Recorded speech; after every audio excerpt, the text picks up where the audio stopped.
46. Thank you, Right Honorable Speaker. I rise to first express condolences to the 8 persons who were killed in the horrific terrorist killings in Burkina Faso, Ghanaian traders, breadwinners, pillars of their families, contributors to society, and our prayers are with those who are injured and receiving treatment. Condolences to the family. Mr. Speaker, it's a very sad day, 14th of February, a day that should have been a day of joy, a day of love, celebrating Valentine and Chocolate Day, rather became a sad day for this country, where the only crime our 19 compatriots committed was to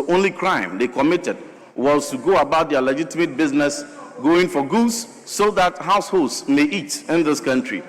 But for the failure of the government and the states to protect these citizens, even beyond our borders, for security failure, they met their untimely death. Mr. Speaker, I want to first point out the security failure on the part of the state, because these deaths and these killings are avoidable. The geopolitics of the sub-region is public knowledge. The terrorism threats and crisis we have within our neighboring countries, especially Burkina Faso, is one that is not in doubt and one that does not start from yesterday. For the failure of the state to even provide travel advisory ahead of time, to advise travelers to Burkina Faso and to identify the high-risk areas, and for these traders to be led into the slaughter is most regrettable and most barbaric. Mr. Speaker, was there any effective joint intelligence sharing?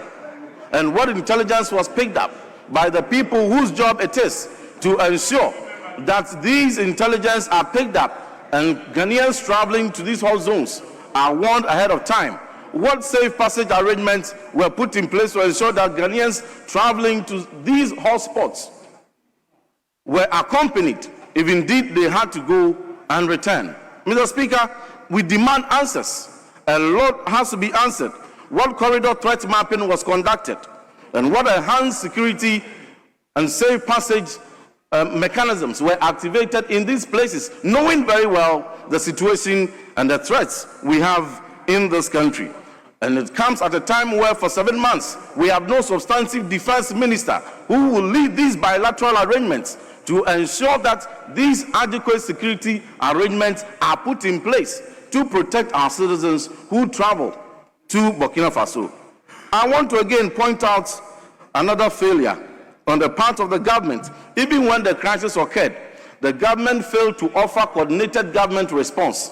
It's been six days since the incident occurred, and yet the minister responsible for defense, the minister responsible for foreign affairs have all failed even to make a trip to Burkina Faso to engage at the high level to ensure that the circumstances are ascertained and measures are put in place to forestall this unfortunate happening. Mr. Speaker, another failure I wish to point out was the failure on the part of the Ministry of Foreign Affairs and Ministry of Defense even to activate TAMIO's consular response. As we speak, the bodies of our compatriots who perished have not been in a dignified manner identified.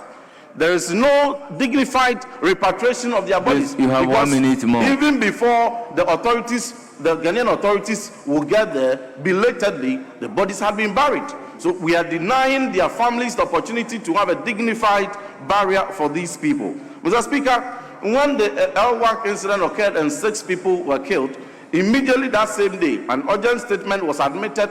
Minister for Defense came here and briefed the House.